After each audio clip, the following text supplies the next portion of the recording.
Hebreus capítulo 6, versos 4 a 9. Hebreus 6, 4 a 9. Vou ministrar aqui uns 20, 25 minutos mais ou menos. Hebreus 6, 4 a 9. Bota na outra versão para mim, filho. Acho que eu botei esse texto na outra versão. Isso. Diz assim o texto: é impossível, pois, que aqueles que uma vez foram iluminados... Deixa eu fazer uma introdução primeiro, antes de ler a leitura. Eu vou ler do 4 a 9. O 4 e o 5, ele fala de um grupo de crentes, de um grupo de cristãos. Não é? O 4 e o 5. No versículos 4, 5 e 6, praticamente. Aí no versículo 7 e 8, ele fala do modus operandi da vida de cada um, a caminhada de cada um. E no verso 9 ele fala do outro grupo. Esse texto que eu vou ler fala de dois grupos de crentes que serviram e servem a Cristo. Dois grupos. Um deles estão lá fora, o outro está aqui dentro. E aqui tem umas recomendações importantes para quem está aqui dentro. Porque os que foram também têm, mas eles não estão aqui para ouvir, né? Não vai adiantar nada, né, irmã Vanosa? O texto diz assim: é impossível, pois, que aqueles que uma vez foram iluminados e provaram o dom celestial, se tornaram participantes do Espírito Santo, provaram a boa palavra de Deus e os poderes do mundo vindouro, e recaírem ou caírem, né? A outra versão que o Lucas ia colocando para vocês diz recaíram, né? O sentido mais comum, mais prático é recair. Mas essa versão diz e caírem. Sim, é impossível outra vez renová-los para o arrependimento, visto que, de novo, estão crucificando para si mesmo o Filho de Deus e expondo-o à ignomia ou à vergonha, né? E aí ele passa a falar do comportamento destes dois grupos, verso 7 e o verso 8. Ele diz assim: porque a terra que absorve a chuva, que frequentemente cai sobre ela e produz erva, útil para aqueles por quem é também cultivada, recebe bênção da parte de Deus. Mas se produz espinhos e abrolhos, é rejeitada e perto está da maldição, e o seu fim é ser queimada. Aí ele fala do outro grupo. Diz: quanto a vós outros, todavia, ó amados. Eu acho essa frase linda. Eu vou parar aqui para ficar admirando ela um pouco. Quanto a vós outros, todavia, ó amados. A sensação aqui é de uma afeição, de um cuidado, de um carinho. Ó amados, estamos persuadidos das coisas que são melhores e pertencentes à salvação, ainda que falamos dessa maneira. Amém? Curva a sua cabeça. Pai querido, em nome de Jesus, nós estamos aqui agora aos seus pés para apreciar a sua boa palavra, Pai querido. Dá-nos luz, ilumina a nossa mente, faz entender essas coisas nesse curto espaço de tempo que nós temos para apreciar essas verdades. Em nome de Jesus, assim nós oramos para a glória do seu nome. Amém. Amém. Muito bem. Aqui, como foi dito, esse texto fala desses dois grupos de cristãos que iniciaram uma jornada, né? Do momento que conheceram a Cristo, que aceitaram como Salvador, começou uma jornada, estrada fora, porque a vida cristã é comparada a uma caminhada, não é? A vereda do justo, a estrada do justo, o caminho do justo. Jesus disse: eu sou o caminho, né? Então a ideia aqui de uma jornada, de uma viagem que a gente faz. Todos nós iniciamos uma viagem. Uns mais atrás, outros bem mais perto, outros estão começando. Gente que vão começar essa viagem hoje, né? Tomara que em muitas igrejas, muita gente está começando essa viagem hoje. Agora, o problema é que esse primeiro grupo que o apóstolo aborda aqui, eles enfrentaram alguns percalços no seu caminho, algumas dificuldades, alguns obstáculos, pelos quais decidiram abandonar o caminho. E ele fala deles, apontando que eles tiveram todos os privilégios que todos têm. Porque o verso 3 diz que aqueles que uma vez foram iluminados, não é? Todos eles foram iluminados, até porque ninguém acha o caminho, ninguém encontra o caminho se não for iluminado. Se o Espírito Santo não revelar, se a luz do entendimento, da revelação divina não chegar, a gente passa batido pelo caminho. Porque a Bíblia diz que o Deus deste século cegou o entendimento dos incrédulos para que não lhes resplandeça a luz do Evangelho da glória de Deus. 2 Coríntios 4,4. O Deus desse século é o demônio, o cão, que botou uma cegueira na mente das pessoas para que eles passem pelo caminho que é Cristo e não vejam. Aí o Espírito Santo vai na mente de cada um, assim, ó, e vai iluminando a mente dele, para que ele veja. É como uma lanterninha espiritual que é ligada e a gente vê. Quando a gente encontra com Cristo, é como se essa lanterninha acendesse. Diz que eles foram iluminados e provaram o dom celestial. Ou seja, eles tiveram experiências sobrenaturais, além daquelas que tem por aqui. Experimentaram, o texto diz que essa gente tornaram participantes do Espírito Santo. Eles tiveram experiências sobrenaturais com Deus da terceira pessoa. Quantos deles não foram batizados com este Espírito? Falaram em outras línguas, penetraram as regiões celestes. Essa gente, todas elas, além de serem participantes, o verso 5 diz que eles provaram a boa palavra de Deus. Provar a boa palavra, irmão, é como alguém que come e tem sabor. Antes você prega a palavra, e quando as pessoas são cegas e surdas, eles ficam vendo, ouvindo, mas não entendem. Então, aquilo não tem sentido nenhum para eles. Vão ler a Bíblia, parece uma lista telefônica. Pior, porque nem nomes, os nomes não são nem comuns, não é? Mas a Bíblia está dizendo aqui que essa gente provaram a boa palavra de Deus e os poderes do mundo vindouro. Algo do céu, do além, do eterno, foi ministrado a essas pessoas. Imagina isso. Aí o escritor diz, olha, se essa gente cair, se eles recaírem, né? Bota esse verso 6 aí, Lucas, na outra versão, na versão corrigida, para os irmãos verem. Não é? O verso 6 e 6. E recaíram, está vendo aí o texto? Recaíram, aquela pessoa que está indo bem numa jornada, de repente é como se ele escorregasse e levasse um tombo, é o sentido do texto. Aí a palavra diz assim, que essa gente, se eles recaírem, não é? Sim, é impossível outra vez renová-los para o arrependimento. Que renovação é essa aqui? Essa luzinha da clareza, essa lanterninha que acendeu na nossa mente quando nós encontramos a Cristo. Antes, quantas vezes alguém disse, quer ser crente, quer servir a Jesus, quer ser... Não, hoje não, vem depois eu volto aqui. Não adianta insistir, irmãos. Ele não viu, a luzinha não acendeu, não é?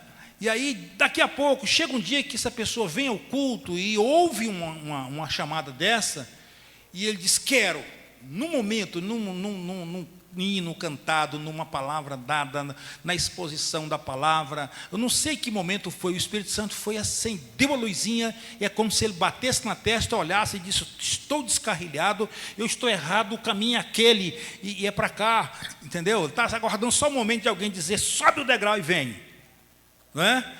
Então, essa chamada, nós só temos uma vez.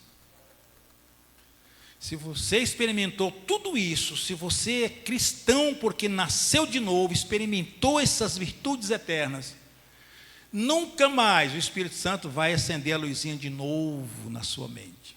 Por quê? Porque ela já foi acesa. Só tem uma para cada um. É impossível, de novo, renová-los para o arrependimento. Quer dizer, tem pessoas que estão fora do caminho, faz parte desse grupo que abandonaram, saíram, e eles vêm à igreja e querem que o Espírito Santo dá um empurrão neles. Meu amigo, se você estiver esperando isso, você está perdido. Nunca mais isso vai acontecer. Ele vai dar um empurrão em quem está ainda com a venda no rosto, quem está perdido, quem não sabe o caminho a tomar, no momento que a graça flui, aquilo cai, aquela escama, aí ele enxerga. É o momento que nós chamamos de o nascer de novo. Mas aquele que nasceu e chutou o balde, empurrou para lá, recaíram. Olha que ali é uma decisão pessoal. Ele decidiu escorregar, ele pisou na lama para escorregar. Foi uma decisão dele, né? E é interessante que essa palavra recair, ela é um particípio do verbo cair. O que é o particípio? Isso aí a língua portuguesa ensina isso. O particípio normalmente é a forma nominal do verbo. Por exemplo, ele caiu. Então, ele caiu, pronto, o verbo está conjugado para ele caiu. Lá recaíram, porque ele está falando de um grupo de pessoas que caíram, não é? Então, o sentido aqui é cair, não no sentido de cair, meu Deus do céu, o que aconteceu comigo, sujei tudo, mas gente, como é que pode? Vou trocar de roupa ali, irmão. E vai lá e troca de roupa e continua andando. Não, o sentido ali é caiu e ficou deitado, ficou na lama. Entendeu? A palavra grega para essa palavra recair ou cair, conforme as versões, é a ideia de que alguém que caiu e ficou. Porque olha a crítica, olha aqui que ele está falando de alguém que está na mesma situação. Olha o verso 4.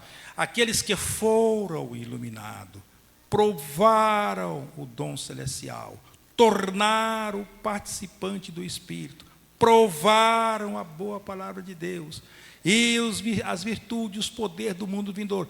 Está vendo que é alguém que está lá atrás, caído lá. Está lá, ele não levantou, ele está lá, ele continua lá. Né? E aí, essa gente afastou e experimentou tudo isso e está lá. Hoje, a estatística que nós temos desse número de irmãos que um dia estiveram nesta mesa conosco, deram a paz do Senhor para nós, vieram aqui e disseram que esse culto é muito importante. Esse culto é o melhor culto que a igreja participa. E esse grupo dos quais a palavra está apontando aqui, hoje no Brasil, só no Brasil, são mais... Porque ainda não saiu a estatística deste ano. A estatística é de 2010. 2010. São hoje, mais de 43 milhões. 66, tá? 66 está aqui dentro, experimentando essas coisas que eles não experimentam mais. Mas esse grupo também está lá fora, é um número bem grande, mais de 43 milhões de pessoas que estão lá, e muitos deles, pior, porque eles estão enganados, esperando que o Espírito Santo vai lá e futucar eles de novo. A hora que eu sentir de novo de voltar, eu volto. Você vai sentir o fogo do inferno, fica esperto não para você ver. Porque o Espírito Santo não vai te dar toque. Pastor, o que o senhor está dizendo aí? O senhor está pregando para essa gente que nem está aqui ouvindo. Pois é para você não cair nessa. Para te divertir. A proposta é essa. É você não cair nessa de pensar que vai sair fora e um dia você vai numa igreja e o Espírito Santo te pega de novo. Não pega. A Bíblia diz que é impossível outra vez. Por quê? Porque já foi feito uma. Renová-los para o arrependimento. Verso 4. É impossível. Aqueles que uma vez foram iluminados. É impossível. Então o Espírito Santo, está de braços cruzados para eles. Vá lá e diga para eles que o que eles experimentaram enquanto servia a Cristo se é mentira. A consciência deles não deixa eles desaprovarem. A consciência deles estão lá dizendo, não, é verdade, lá mesmo, lá tal. Mas não tem força para voltar. Essa semana mesmo eu evangelizei um irmão dizendo que não tem força para voltar. Aí eu falei, de fato, você não está mentindo não, é verdade mesmo, não é fácil não. Agora, se você não esforçar, você não volta não. Você não tem força, para vir, mas se você esforçar, você consegue. É como alguém que está pegando um peso e está difícil, aí ele decide botar mais força e consegue. Se você esperar que um simples movimento te traz de novo, não vem não. Entendeu? É verdade. E li esse texto para ele, expliquei isso aqui para ele. Mas eu vou voltar. Eu digo, então você multiplica os esforços. Porque o que a palavra de Deus diz é isso aqui. Não pensa você que você vai na igreja e chega lá, você vai sentir aquela alegria, meu Deus do céu, tem que reconciliar hoje. É impossível outra vez ser renovado. Por quê? Porque já foi. Não é porque o Espírito Santo não quer fazer isso, não, é porque ele já fez. Você que não valorizou, você já fez. Não é? Aí o outro grupo aparece no verso 9, onde eu li para os irmãos. Né?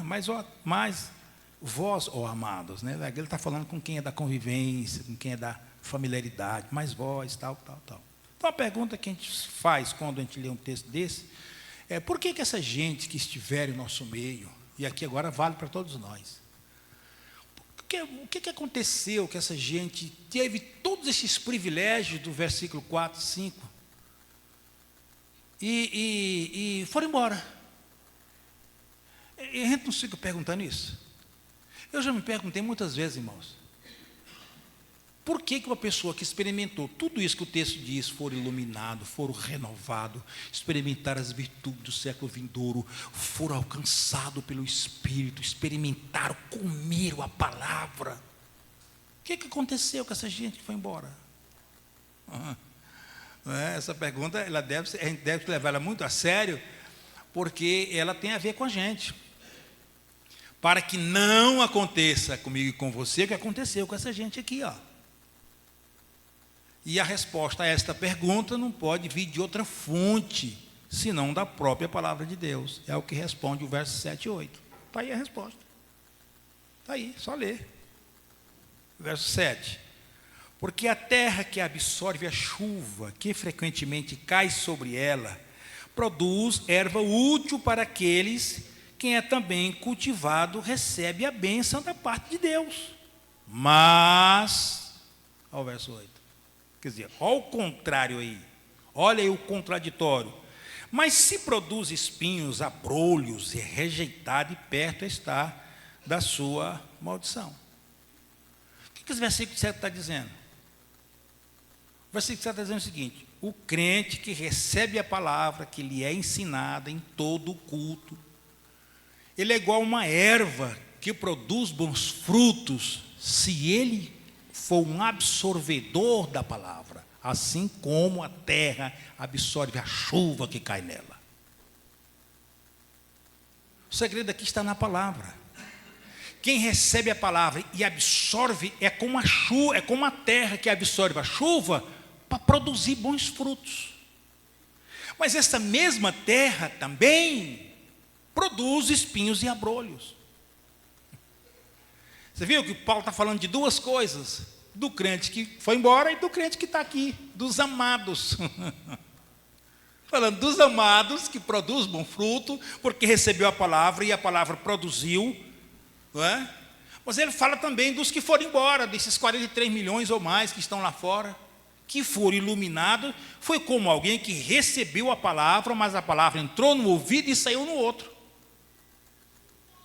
Não valorizou a palavra, não absorveu a palavra, e ele tornou-se uma erva danina, porque a mesma terra produziu ele. Porque o segredo aqui está em absorver. Se você plantar algo e não criar uma situação para que a água que você botar ali penetre na raiz, até chegar à raiz dessa planta, o risco que ela tem de morrer é muito grande.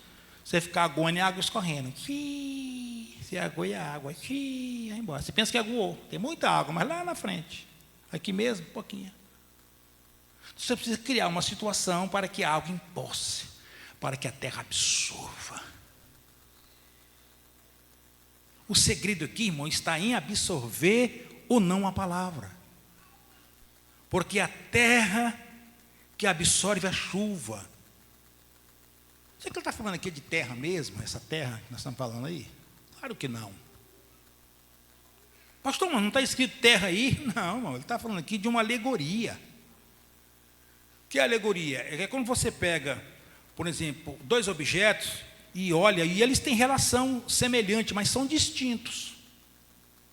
Então, assim como o crente absorve a palavra, a terra absorve a chuva, mas crente e terra não tem nada a ver uma coisa com a outra.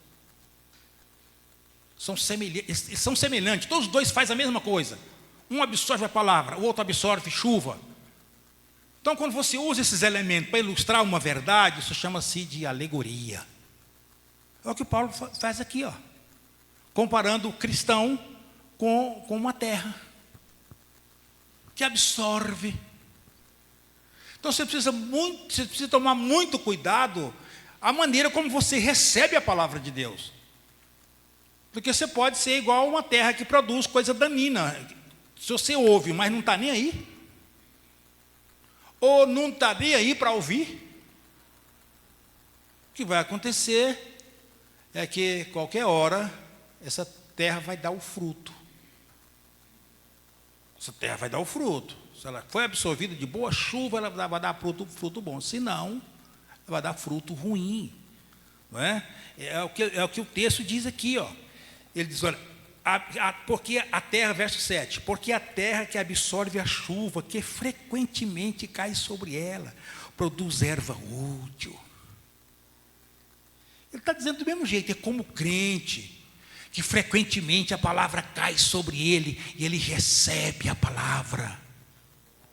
Ele não fica dizendo, olha, o Hérito podia estar aqui para ouvir essa palavra. O Hérito está em São Paulo viajando, coitado, cuidando da vida. Não, mas o Hérito deveria estar aqui.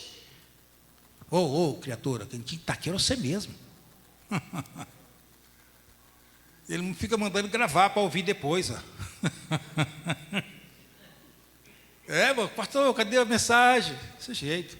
Eu fico pensando, meu Hérito, você lá em São Paulo pedindo a mensagem, e muitos que podiam ter vindo ouvir não vieram. Meu Deus. O Moab lá no fim do mundo. Pastor, gravaram a mensagem de ontem? Queria a palavra. E quantos estavam por aqui? Ó? Nem lembrou que era terça-feira. Nem lembrou que era o domingo. E que nesse domingo é o pastor que prega. E é mensagem, é palavra. Nem lembrou. Claro que eu não estou dizendo que você tem que vir só no meu culto que eu prego. Não, você pode vir, tem que vir nos outros cultos também. Mas o meu culto é de ensino, seja ele terça ou domingo. É ensino vivo. Isso aqui que você está comendo aqui, ó. Essas verdades você está ouvindo aqui, ó. Entendeu? Então, ele diz, olha, o fim, se aconteceu com você, o que acontece com o crente, tipo versículo 8, qual é o crente tipo verso 8? É o que produz espinho, e a brolha é rejeitada, e perto está da maldição, o seu fim é ser queimada. Então a verdade que esses textos ensinam aqui, irmãos, é que não basta você ouvir a palavra. Você precisa compreender a palavra. Porque ela é quem vai gerar em você o que vai ser produzido. Por quê? Porque você foi iluminado, provou o dom celestial, você experimentou do Espírito Santo, você provou a boa palavra.